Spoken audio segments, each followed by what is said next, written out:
Rajkot TRP game zone અગ્નિકાંડ મામલે આજે કોંગ્રેસ દ્વારા રાજકોટ બંધનું એલાન આપવામાં આવ્યું છે। આજે રાજકોટ ટીઆરપી ગેમ ઝોન અગ્નિકાંડ દુર્ઘટનાની પ્રથમ માસિક પુણ્યતિથિ છે, જેને લઈ કોંગ્રેસ દ્વારા આજરોજ બંધનું એલાન આપવામાં આવ્યું છે। ત્યારે શહેરના મોટાભાગના વેપારીઓ પીડિત પરિવારને ન્યાયને સમર્થન આપ્યું છે અને શહેરના મોટાભાગના માર્ગો સજ્જડ બંધ જોવા મળી રહ્યા છે।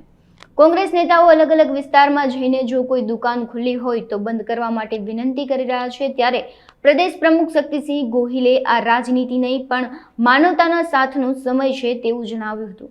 કોંગ્રેસે આ તબક્કે પીડિતોને વધુ વળતર ચૂકવવા અને દોષિતો સામે કડક કાર્યવાહી કરવાની માંગણી કરી હતી। હું સૌથી પહેલા રાજકોટ વાસીઓનો, મારા વાલા રાજકોટના નગરજનોનો હૃદયપૂર્વક આભાર માનીશ। એક ન્યાય માટેની લડત, માનવતા માટે એક ઝુંબેશ છેલ્લા 1 મહિનાથી કોંગ્રેસ પાર્ટી ચલાવી રહી છે। આજે 1 મહિનો થયો, ઘટના ઘટી એના બીજા જ દિવસે અમે સૌ અહીંયા આવ્યા હતા। જે કરુણ ઘટના હતી, 30થી વધારે વ્યક્તિઓ અને એમાં નાના નાના ભૂલકાઓ, મૃતદેહ ઓળખી જ ના શકાય। આખો મૃતદેહ પણ ન હોય, કોઈનો હાથ હોય, કોઈનો પગ હોય, કોઈનું માથું હોય, અને બળીને ખાખ થયેલા બોડીઝ, શરીરો। આવી કરુણ ઘટનાના સાક્ષી ભગવાન કોઈને ન બનાવે। આ થયા પછી માંગ એ ન્યાય માટેની માંગ। તમે નાની માછલીઓને પકડો અને મોટા મગરમચ્છોને જવા દેશો તો આજે કોઈનો પરિવાર, આવતીકાલે આપણામાંથી કોઈનો પણ પરિવાર આનો ભોગ બની શકે। વારંવાર મારા ગુજરાતમાં આ ઘટનાઓ બને છે, એની વ્યથાના કારણે સરકાર કુંભકર્ણ નિંદ્રમાંથી જાગે અને સુરક્ષા લોકોની છે, એની જવાબદારી બંધારણ મુજબ સરકારની છે। એમાં નિષ્ફળતા નિષ્કાળજી ન રહે એટલા માટે આ લડત, બંધનું એલાન આપ્યું। અમે કહ્યું હતું કે અમે કોઈ તોડફોડ આગજાની નથી કરવા માંગતા। આ એક સંવેદનશીલ વિષય છે, હાથ જોડીને આપણે ત્યાં વિનંતી કરવા આવીશું। નહીં માનો તો મેં કાલે એટલું જરૂર કહ્યું હતું કે હું પણ દુકાનની સામે ઊભો રહીશ અને મારા સોશિયલ મીડિયા પર એક વિડીયો તો જરૂર મૂકીશ કે આ ભાઈમાં માનવતા મરી જ પરવારી છે।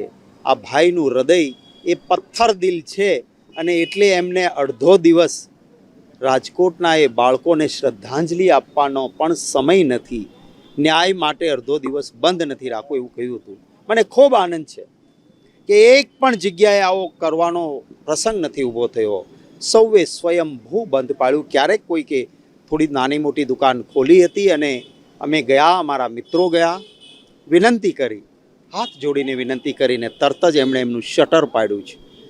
એક પણ દુકાન, એક પણ શાળા, એક પણ કોલેજ, એક પણ ટ્યુશન ક્લાસીસ ચલાવતો સંચાલક મંડળ એણે ચાલુ નથી રાખ્યા। હું આભાર માનીશ અહીંના ટ્યુશન ક્લાસીસ ચલાવતા સંચાલક મંડળે સામેથી કાલે કહ્યું કે કોંગ્રેસ પાર્ટીની આ મુહિમ વ્યાજબી છે, અમે ટેકો આપીએ છીએ એટલું જ નહીં, અમે પણ કેન્ડલ માર્ચ લઈને રેસકોર્સ ઉપર નીકળીશું।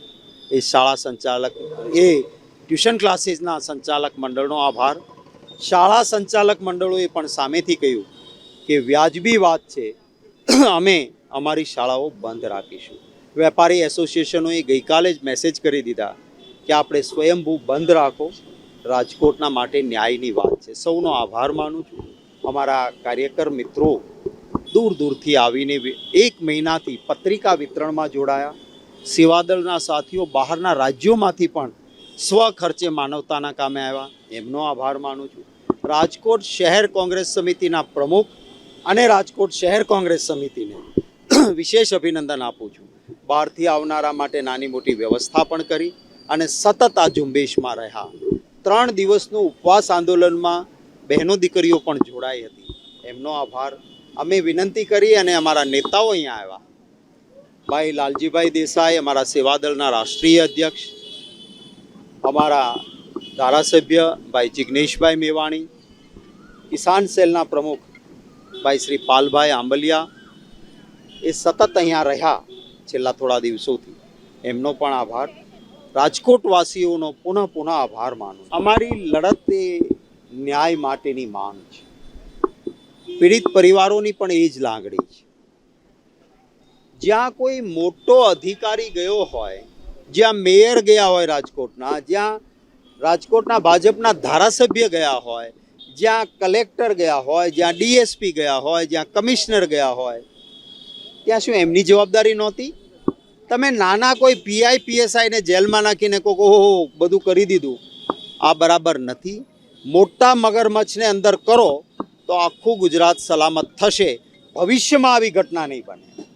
તમે 16 લાખ કરોડ મોટા ઉદ્યોગપતિઓના માફ કરી શકતા હો તો વળતરના નામે મજાક ના કરો. જીવની કિંમત કોઈ રૂપિયા આપી શકે નહીં, એ ખોટ પૂરી કરી શકાય નહીં. પરંતુ એ દિવસે 90 રૂપિયાની સ્કીમ હતી, 1100ની બદલે 90 રૂપિયા. ગરીબ અને મધ્યમ વર્ગનો પરિવાર ત્યાં ગયો હતો. એ માંગ કરે કે ના કરે, સરકારની જવાબદારી છે. અમારી પણ માગણીને લાગણી છે કે આભ તૂટી પડ્યું છે એમના ઉપર, થોડી સહાયતા રૂપે વ્યાજબી વળતર તો એને આપો. એસઆઈટી જો ઇન્વેસ્ટિગેશનનો પાર્ટ ન થવાની હોય અને તપાસ કરનારી ટીમ ઉપર મીડિયાના મિત્રો જ કહેતા હોય કે આક્ષેપ કરોડોનો ભ્રષ્ટાચારનો હોય તો ન્યાય ક્યાંથી મળે? આ અમારી માંગણી છે. આ પહેલી ઘટના નથી અને એટલે આગળ અમે કરીશું. મારી એ પણ માંગણી છે, સરકાર ક્યારેય નિર્દય કે નિષ્ઠુર ના હોઈ શકે. મારી પણ સરકારો મેં જોઈ છે. એક રેલવેનું એક્સિડન્ટ થાય, રેલવે મંત્રી રાજીનામું આપે. એક વિમાન દુર્ઘટના થાય, વિમાન મંત્રી રાજીનામું આપે, સિવિલ એવિએશન મિનિસ્ટર. હું પોતે પણ મંત્રી રહ્યો છું.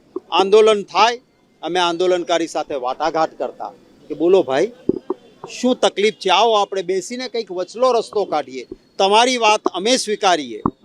પરંતુ એક પણ ફોન સરકારમાંથી મારા ઉપર કે કોંગ્રેસ પાર્ટીના કોઈ આંદોલનમાં જોડાયેલા આગેવાન ઉપર કે પીડિત પરિવાર ઉપર એ રીતે નથી આવ્યો કે બોલો તમારી શું માંગણી છે, શું ફરજ નથી એમની? અમારી સરકારોમાં અમે સામેથી વાત કરતા હતા. અને કેટલી નિર્દયતા છે. આ પહેલી ઘટના નહીં. નવો બનેલો બ્રિજ પાલનપુરમાં તૂટે, લોકો મરે. તક્ષશિલા કાંડ થાય, લોકો સળગીને મૃત્યુ પામે. મોરબીનો બ્રિજ તૂટે, લોકો નિર્દોષ મૃત્યુ પામે. હરણીમાં કોઈ સલામતીના પગલાં નહીં, લાઈવ જેકેટ પણ નહીં, વધારે પડતા કેપેસિટીથી વધારે બાળકો ભરે, હોડી ઊંધી પૂરાય ને બાળકો મૃત્યુ પામે. શું જવાબદારી નહીં? અને પછી અગ્નિકાંડ બને. આજે રાજકોટમાં આપણે ઊભા છીએ ત્યારે સુરતમાં એક હોસ્પિટલ હમણાં જ દેશના વડાપ્રધાને જેને ખુલ્લી મૂકી, એ બિલ્ડિંગનું છત પડી ગયું અને પેશન્ટ નીચે દબાયો. કઈ પ્રકારનો ભયમુક્ત ભ્રષ્ટાચાર છે? કેમ આવું બને છે?